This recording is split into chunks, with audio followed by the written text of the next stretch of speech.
Hello everyone, and welcome to this presentation on Ukraine CLP. So in this presentation we'll give you an overview of Ukraine CLP and the CLP notification thereof. So I'm Frederik Johanson, partner head of sales here at REACHLaw, and I will be guiding you through this presentation today on Ukraine CLP, and we will cover the following topics. We'll have a look at REACHLaw in brief, then we'll look at the basics of Ukraine CLP and the related timelines, very important of course.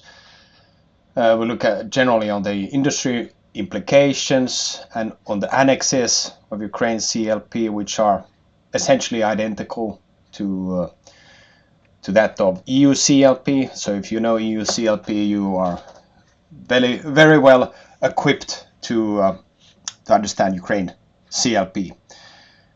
Quick look at the hazard classes of Ukraine CLP, and then we'll look at how to do a Ukraine CLP notification. Just give you, of course, an overview of that before that, and also the timelines, and also then who needs to notify and actually how to prepare and submit the notification based on current information.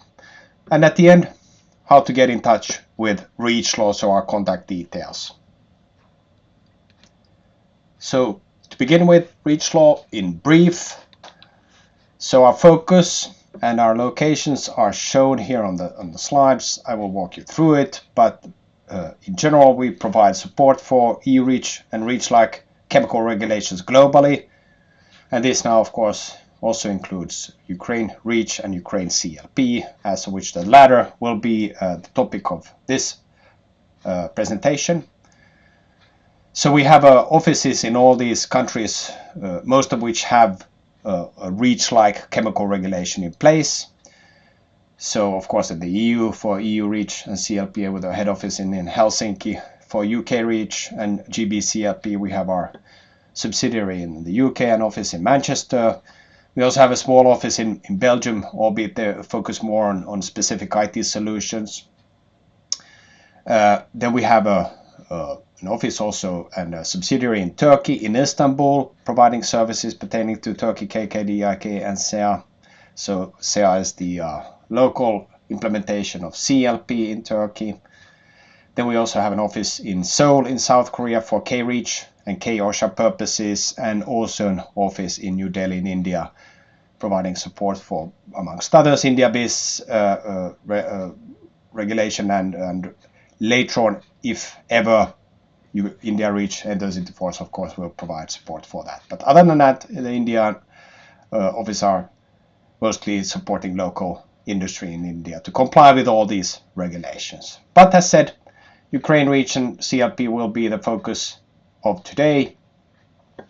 So let's look at those in more detail, starting with services pertaining to these that we are providing. So for Ukraine REACH, which we covered already in separate videos, so I invite you to have a look at those here on YouTube, but mainly of course providing only representative services, and then all the regulatory actions that can be done by an importer, manufacturer, or an only representative in Ukraine, such as pre-registration, co-registration, either the simplified or the normal regular type of registration, lead registration, providing support for lead registration efforts in form of consortia and CF management where applicable. Of course, we do safety data sheets also for Ukraine REACH notifications under Ukraine CLP, which will be a topic for this presentation, including group notifications. We'll look at that today in this video, and also Ukraine CLP labels. And of course, all the related consultancy, regulatory, technical, legal, etc., as well as training where need be. So a full suite of services for the industry to help the industry comply with Ukraine REACH and CLP in Ukraine, obviously. So let's have a look at Ukraine CLP, starting with the overview. So Ukraine CLP was already approved in May this year by the Cabinet of Ministers in Ukraine. And 6 months after this approval, the Ukraine CLP regulation will enter into force. So this is 10th of November 2024. So just in 2 weeks from the time of recording of this video. So that enters into force very soon, and much sooner than, for example, Ukraine REACH, which will enter into force on January 23rd, 2025. So the purpose with the Ukraine CLP is, of course, to harmonize the standards of classification, labeling, and packaging of chemical substances or mixtures or chemical products, and harmonize this with the EU CLP regulation and, of course, international UN standards, so the GHS system.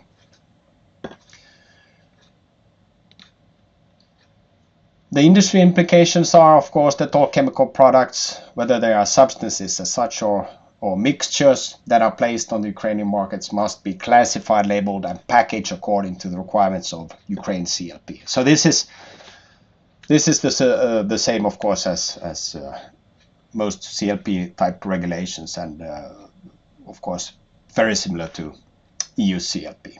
There are also confidentiality provisions under Ukraine CLP as there is under EU CLP. So you can, for example, apply for an alternative name for certain substances that you want to keep confidential, for example, in safety data sheets and so forth. And this is governed and described under Article 24 of the Ukraine CLP regulation.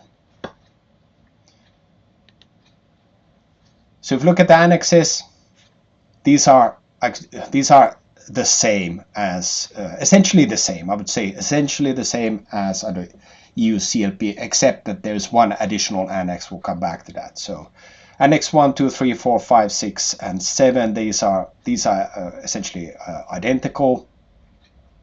But then we have this Annex 8, which is a correspondence table, which is of course not in the EU CLP, but it is showing what articles are the same and annexes are the same, and how to interpret articles of Ukraine CLP versus EU CLP. So it's very, very handy table and annex to look at if you're comparing, for example, EU CLP with the Ukraine CLP. But other than that, all these annexes, as mentioned, are the same, albeit, of course, the Ukrainian CLP legal text is in Ukrainian. So that's a big difference, obviously. If you look at the hazard classes, so these are also the same as under EU CLP: physical hazards, health hazard, environmental hazards, additional hazards. However, I'd like to draw your attention to that these certain new hazard classes that were recently adopted, incorporated under EU CLP, are already included under Ukraine CLP. So you can see these with the asterisks. So, for example, health hazards, endocrine disruption for human health, environmental hazards such as endocrine disruption for the environment, persistent bioaccumulative and toxic or very toxic, very bioaccumulative properties, persistent mobile and toxic or very persistent, very mobile properties. So these have now been incorporated from the get-go under Ukraine CLP, bringing it to par with the EU CLP more or less. So with the risk of sounding repetitive, this really is highly harmonized and very similar to EU CLP. So Ukraine CLP really is reflecting essentially EU CLP one to one, and the purpose is, of course, Ukraine wants to join the EU, so they are harmonizing their legislation with the EU. So that's why we have Ukraine REACH, and now we have also Ukraine CLP as discussed today. So it is highly harmonized. So if you know EU CLP, you're well equipped to understand, of course, Ukraine CLP and the technical requirements. So actually understand those already. As said, the difficulty here is that the legal text is obviously in Ukrainian. But as said, this correspondence table, this Annex 8 of Ukraine CLP is very good because it helps you understand what articles correspond with EU CLP and vice versa. So you can make an article by article comparison between these regulations, provided you of course understand Ukrainian. So now let's look at the CLP notification. So we are not going into the depths of how to classify a substance and the classification rules or the pictograms and so forth. This is an overview. So we focus more on giving an overview and now the notification, because that's an actionable item that companies, manufacturers, importers in Ukraine have to do something about, as we will discuss here in the next slides. So let's give you an overview of the notification and the CL classification labeling inventory. So this CLP notification obligation under Ukraine CLP requires manufacturers and importers to submit this classification and labeling information for hazardous substances that they are placing on the Ukrainian market, independent of the annual volume you have. So herein lies a big difference with Ukraine REACH, for example, and the REACH registration requirement, which comes into play from 1 ton or more per year. But here in the CLP, there are no annual volume thresholds for these requirements. So if you are placing hazardous substances on the Ukrainian market, you will have to Ukraine CLP notify these. The purpose is to set up this type of a similar type of a classification and labeling inventory that we have set up by the European Chemicals Agency, ECHA. And this database or this inventory will then eventually, it's not there yet, but it will eventually will then contain information about the classification and labeling or notified and of course eventually registered Ukraine REACH registered substances received from these manufacturers and importers. And the purpose is really to allow public access to this basic information on the classification and labeling of these substances. And of course, purpose is also that the industry can check what other companies or what other classification or CLP notifications have been done for the same substance that you might have, so that you it encourages, if you will, the harmonization and classification and labeling of substances, similar substances. So this ministry will maintain this classification and labeling database in Ukraine, likely under this ecosystem website, which is already there, but it does not have these functionalities yet for this classification labeling inventory. So that is to be determined, and we'll see how that eventually comes into fruition. So if you look at the timelines and the CLP notification, so what if you are now already now before November 10th 2024, so just in a couple of weeks, if you are now already placing hazardous substances on the Ukrainian market at any tonnage band, then you would have to CLP notify these substances, have them notified by 10th of November 2025. So this notification requirement, as said, applies to Ukrainian-based importers and Ukrainian-based manufacturers of substances, hazardous substances in this case.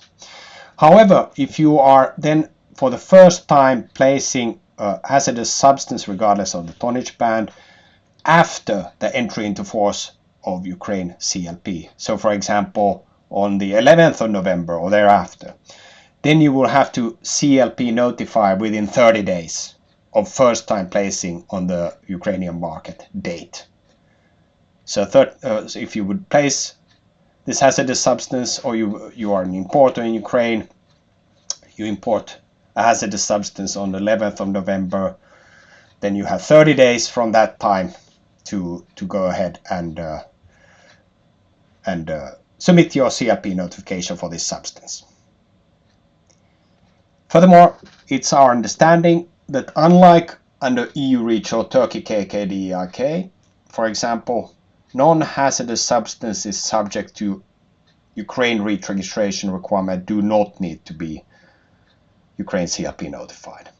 So on all of these other EU and Turkey, for example, KKDEIK, you would have to also CLP notify all substances, whether they are hazardous or not, if they are subject to registration requirement. But in Ukraine, it appears, at least for the time being, that this would not be required, which of course makes sense, especially now that we have classification and labeling information on likely all substances that are destined for the Ukrainian market in one way or another, from the ECA CLP data classification, labeling, inventory database, and so forth. But this, if there's a change to this, then of course we'll be letting you know. But at the moment, this is what we've received as information from the ministry in Ukraine handling these matters. So who needs to notify, and what does the notification include? So as I said, Ukrainian manufacturers or importers into Ukraine, or groups of these, have to notify hazardous substances placed on the Ukrainian market. The only exception is if for whatever reason you have already Ukraine REACH registered your substance, then that includes the classification and labeling information, so you would not have to do a separate CLP notification. For example, as you now in the EU, if you are now starting to import a new substance, you first have to inquire and then register, and only once you have the registration complete can you start importing the substance at the prescribed tonnage bands, provided it's over 1 ton per year. So you would not have to do a separate CLP notification. So the same logic applies also in Ukraine, under Ukraine CLP. Important to note is that only importers in Ukraine and manufacturers of substances in Ukraine can notify these hazardous substances. Only representatives in Ukraine of non-Ukrainian manufacturers, formulators, cannot notify a hazardous substance, because the only representative is not an importer of the substance into Ukraine, and neither is it a manufacturer of a substance, hazardous substance in Ukraine. So it cannot notify as is. However, a non-Ukrainian manufacturer may appoint one of his importers or the only representative itself to notify on behalf of this non-Ukrainian manufacturer on behalf of any other manufacturers, importers in Ukraine, as part of a group CLP notification. So herein lies the possibility of actually still having your only representative coordinate a group CLP notification on behalf of all the importers, the customers that are covered by the only representative for Ukraine REACH purposes. So the Ukraine CLP regulation does not recognize only representatives per se. So that's why there is not an only representative concept under Ukraine CLP, but using this group notification method, you can still have your only representative, such as REACHLaw Ukraine, to take care and handle the practicalities and coordinate the CLP group notification. And doing this group notification also makes it possible for, if you have the only representative do that, makes it also possible to protect confidentiality of certain substances, which sounds quite interesting, but that is possible, and will be subject to another video webinar where we go into this in more detail later on. However, if a group notification is not possible, then of course each importer, in this case where you, for example, have an only representative appointed for Ukraine REACH purposes, and your customers are importers, then under CLP, Ukraine CLP, then these importers will have to individually do the notification if this group notification is not put into place. So what needs to be notified? Of course, identity of the company notifying, substance identity, obviously, classification according to Ukraine CLP, obviously, specific concentration limits and M factors and so forth related to the classification of acute aquatic toxicity and justifications and so forth, and of course labeling elements, pictograms, signal words, hazard statements, and so forth. So if you've done EU CLP notifications, for example, then this is identical to that for like data requirements. So how does the CLP notification preparation and submission look like? And here is the caveat: this is based on current information. It may be subject to change, so just keep that in mind. We'll keep you up to date on these developments. I'll come back to that in just a second. But if we look at the notification preparation submission process as based on current information, then of course you need to collect all the information that we looked at in the previous slide. So have available the classification labeling information on substances.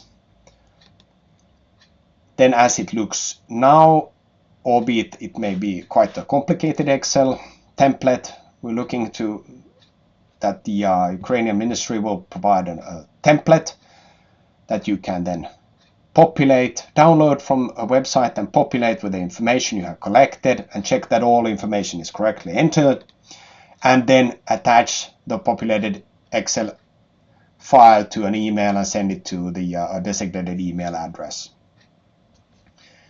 There will probably be some sort of automated reply stating that the submission have been received.